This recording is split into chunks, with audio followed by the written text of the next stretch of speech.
أهلا بكم في النجم الصاعد. نجمنا لهذا اليوم هو من المغرب، أمين بوشغلام، من مواليد 2005.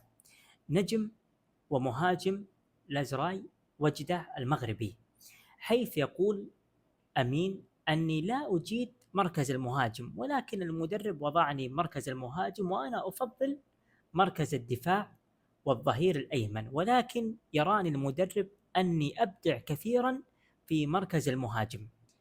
نجم لازراي وجده المغربي، يقول أمين بوشغلام: أنا من عشاق نادي الرجاء البيضاوي المغربي، فأنا أحب هذا النادي وأتمنى أن ألعب به أو أن ألعب في السعودية.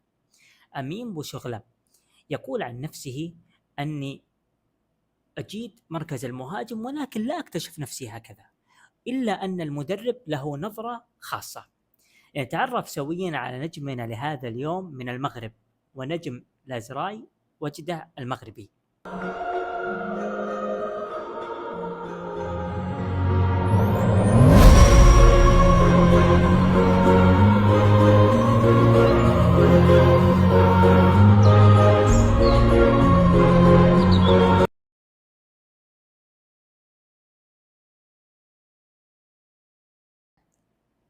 أمين بوشغلام في هذا الموسم مع فريقه لازراي وجدة المغربي لعب 20 مباراة، سجل 10 وصنع 6 أهداف.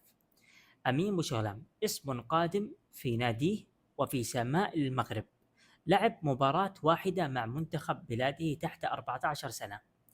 اسم قادم في سماء المغرب.